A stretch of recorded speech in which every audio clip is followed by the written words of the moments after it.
All right, so we are back live. Makayla, this is your second live with me, right? Yeah, it is. Yeah, that's so awesome. Yeah, because when we first launched Office Hours, you and Dylan came on, and Yes. now we're doing so many more things now, aren't we? So We have many. such a So many. robust program going on. So It's changed. I can't yeah, believe I'm how long really I've been here. It's crazy. I yeah.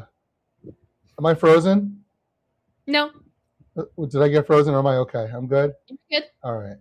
It glitched out for just a second there on my end. Yeah, it is crazy how long you've been involved in, and I think like what's really crazy. I know we mentioned it last time, but it just you and I have been involved in so many different projects together over the years. So So many many. different just so many awesome things. So For what? For um, like 7 years now? We've been like I've known you for 7 years, and I've been working with you for like 6 years.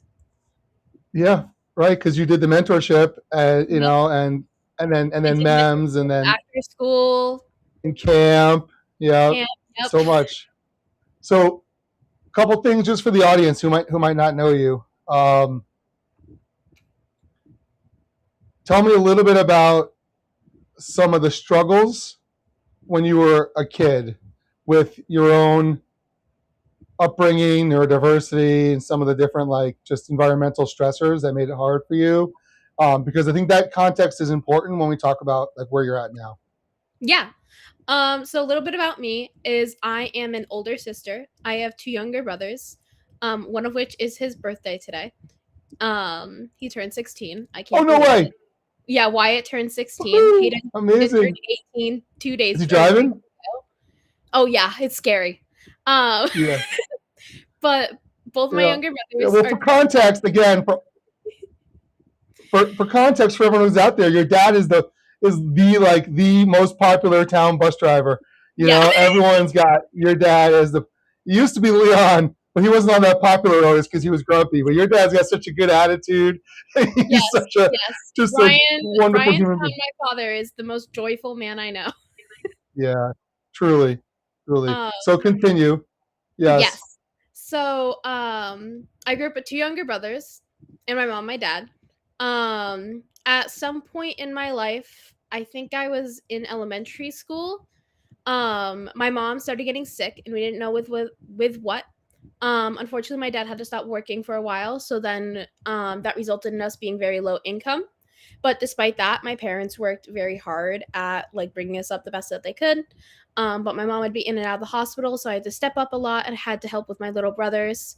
At the same time, I turned Who to have special needs, right? Your brothers yes, have yes. One of their my own brothers needs. has autism, and then the other one has ADHD. Yeah. So I always grew up surrounded by neurodiversity, and I'm neurodivergent myself.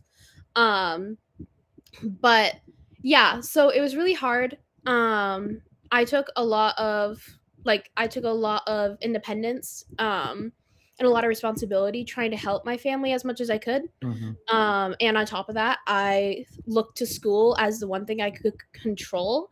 So I would throw myself into school and I would do everything I could, especially once I got to high school and I started to learn what a community was. And I started to see how the community has helped my family so much because Manchester, BBA, like MEMS, the community as a whole in this area is so impactful and they're so caring and they gave my family so much and I just wanted to give back as much as I could because I could never like repay all the gratitude that I had for them and all the empathy that I received from so many people I didn't even know.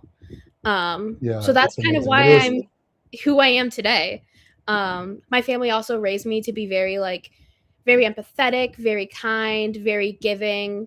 Try to be kind to everyone you know, to treat everyone with respect, Mm-hmm. and I took that to heart. Yeah, you do. And so let's fast forward. Now you're entering your senior year. You're Yes. poised to be the first in your family to graduate college. Yes. Is that correct? From a four-year university, right? First to graduate from a Yes. university, Yes. I'm a and first generation. your first gen, and not just graduate, but with honors, right? Because I remember you getting accepted into the honors program in the springtime, right? Yes. Yes, and you've been an RA. I have You've not been an you've RA.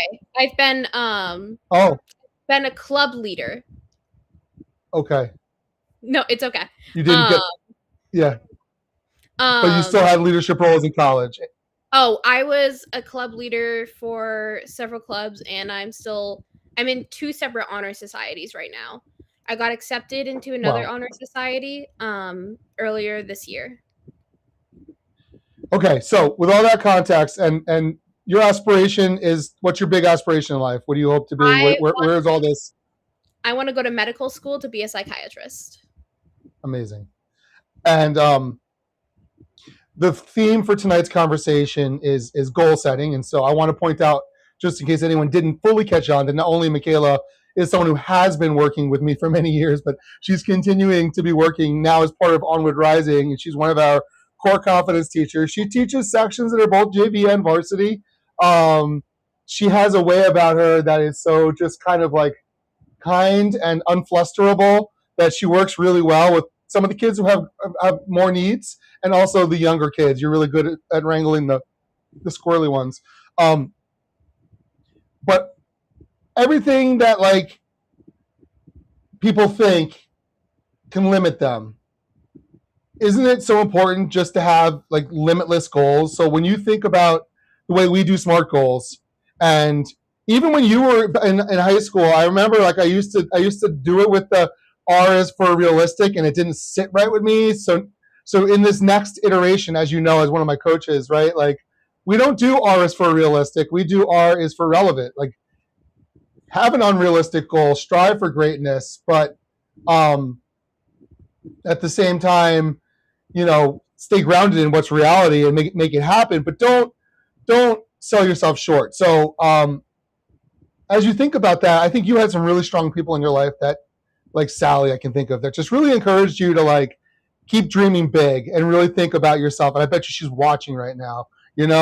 But as you think about everything I just said, like, what is your take on this distinction between relevant goals versus realistic goals, and why do you think we do it the way we do it? Yeah, I think that's a great question. That's something I actually thought about recently is how when I did SMART goals when I was younger, it was always realistic. And the thing is that my family never made me think realistically. Like my family always pushed me to do what I wanted to do, and I didn't like thinking realistically because I wanted to think, okay, realistically speaking, I'm in this position where most people wouldn't be able to do many of the things I'm doing now. So if I'm already going past many of the things that I shouldn't be able to do, realistically speaking, like I'm already past where I am, I should just go further. I should reach for the moon and the stars if I'm already here at Yeah. this point. Look at the moon and the stars behind you. Isn't that awesome? Yeah, exactly. But it's like I don't see the point as somebody who grew up with a lot of adversity, I don't see the point of just trying to accept what reality is and just kind of give into it. I don't see the point. I also grew up with a family who's very, very headstrong. Is a nice way to put it. And they're very determined. And it's like if they have their mind put to something, they're gonna do it. And I'm very grateful I was raised that way because now when I put my mind to something, I'm gonna do it. And little me never thought I would have been able to be a doctor in any sense. I didn't think I'd be able to Right. afford it. I didn't think I'd be able to handle needles. I didn't know if I'd be smart enough. It's a lot of knowledge. It's a lot. You have to do a lot to become a doctor. You have to do a lot of impressive things. And I'm like, I'm just this little girl from Vermont who has a low income family. How am I going to do this? And Yes. I How are you doing it? through a lot of willpower. Yes. Yeah, a lot of willpower, a lot of determination, Work ethic. perseverance, Yeah.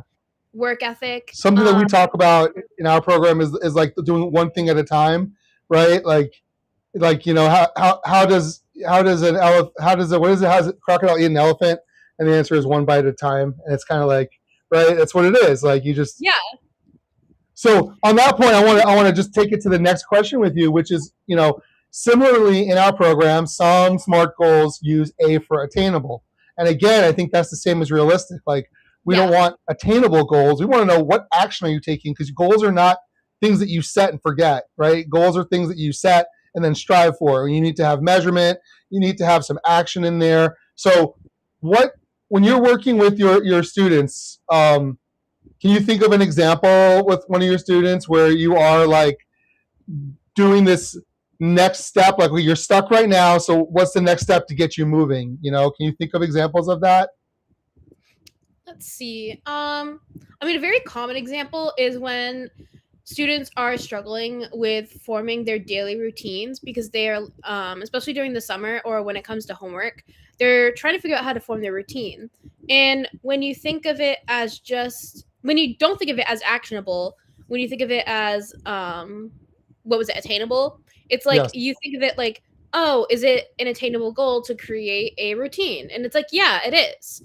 But that doesn't tell you exactly what you're going to do. Actionable actually puts in the action steps on what you're going to actually do for that routine. It actually makes it a lot clearer. And the thing with people who are neurodivergent, they need things to be clear. They need things to Yes. be like set in stone on paper and like just written in their face. They are able to, but it's harder to like read between the lines and go Yeah. with the flow and go with the without context. And You it takes a need to lot more have, energy, right? It takes a lot more yeah. energy to try and like redirect yourself when you're feeling overwhelmed. So having that pre-thought out, if you thought in advance of your if Mhm. then statements, and if you struggle, how will you respond, then And that's you something we talk about in the class is like preparing for yourself when you're at your most impaired. And when you're yeah. at your most impaired, you're not going to be able to function how you normally would, especially when you're neurodivergent. If you are going nonverbal or if you are unable to express your needs, you're feeling very overwhelmed and overstimulated. Having those written out action steps on what Yeah. those actual actions you would take and do is a lot more helpful than just saying, oh, yeah, this is something that you can achieve. Right. It's the actual thinking through of how to make it really happen. Now, on that point, like, you are such an incredible role model, and that's why I'm so happy to have you here. And I'm trying to think, like, when you hit those overwhelming moments, which, I mean, when you were in high school, you used to come and sit on the couch and be like, can I just, I'll be over there working, just give me space, I'll do it. I'm gonna go in the office, I'm gonna work. How do you, so obviously what I'm saying is I know that you get overwhelmed because you're a person like everyone else. How do you keep from getting discouraged? How do you keep from really just chugging on in that moment when? How do you refocus yourself? What are your strategies? What does your self talk look like? There is multiple steps to it. The first step is just trying to ground myself in the moment. If I notice I'm getting overwhelmed, I'm getting stressed, I'm getting anxious, then I take a step back and I'm like, okay, what exactly is stressing me out right now? What is overwhelming me right now? If I'm really struggling to figure that out, I go to a friend. I immediately go to a friend. I'll go to my mom. I'll go to just somebody I trust. I'll be like, hey, I have so much running through my mind right now, and I can't tell what the problem is. I need to talk it out with you so I can figure out what it is. And then if that doesn't work, then I continue to do some self reflection, but I also have other resources. I reach out to my therapist or I reach out to like other people I trust and want to hear from. It's really just about having that community and reaching out to your community, because when you struggle by yourself, you're not going to be able to get yourself out of those ruts.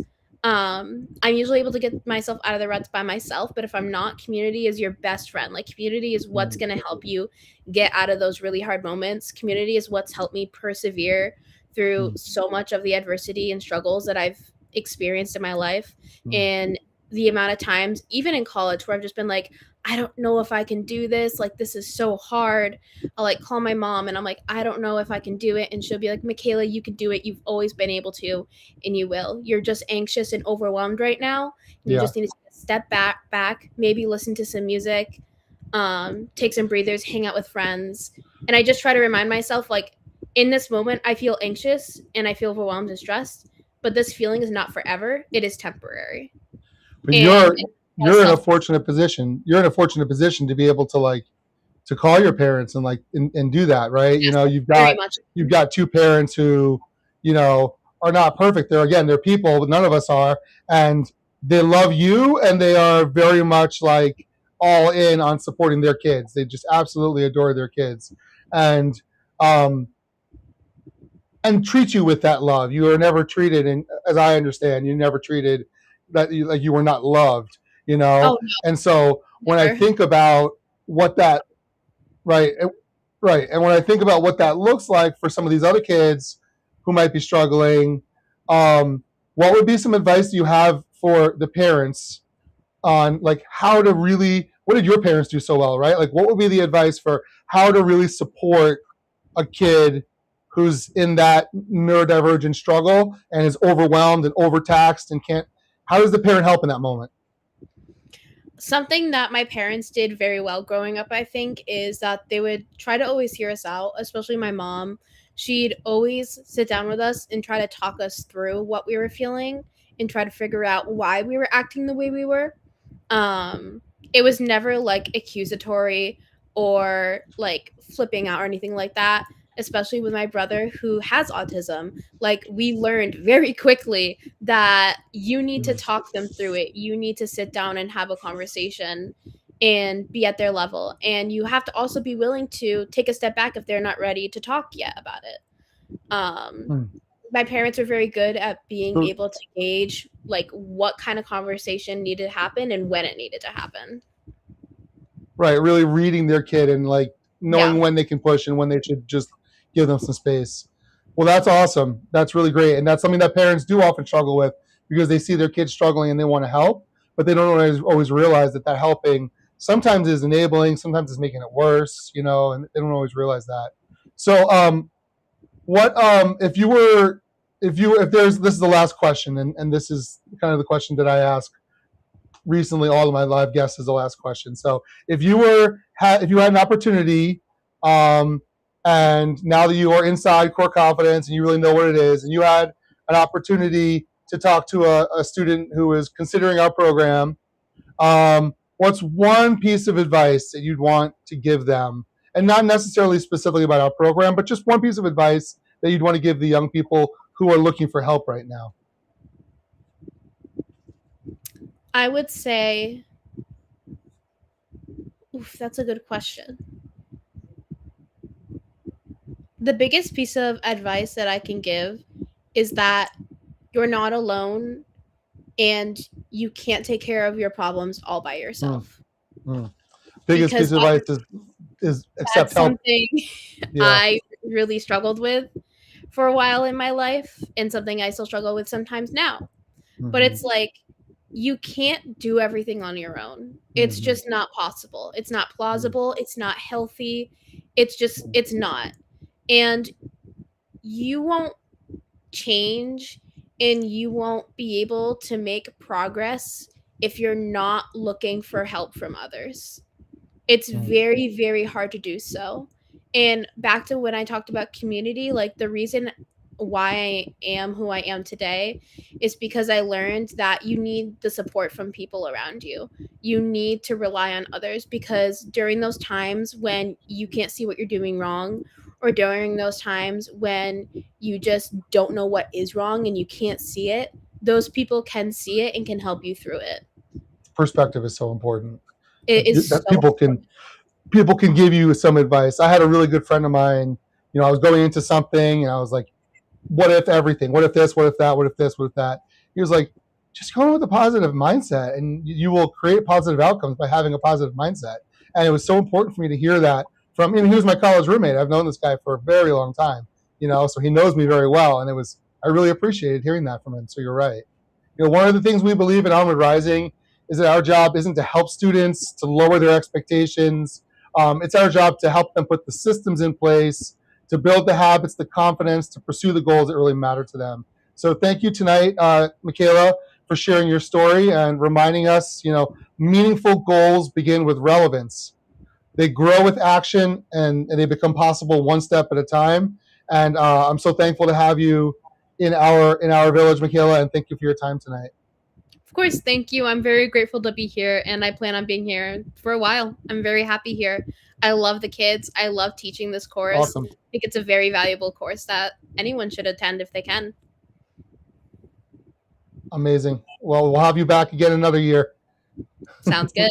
Bye. Bye, Makayla.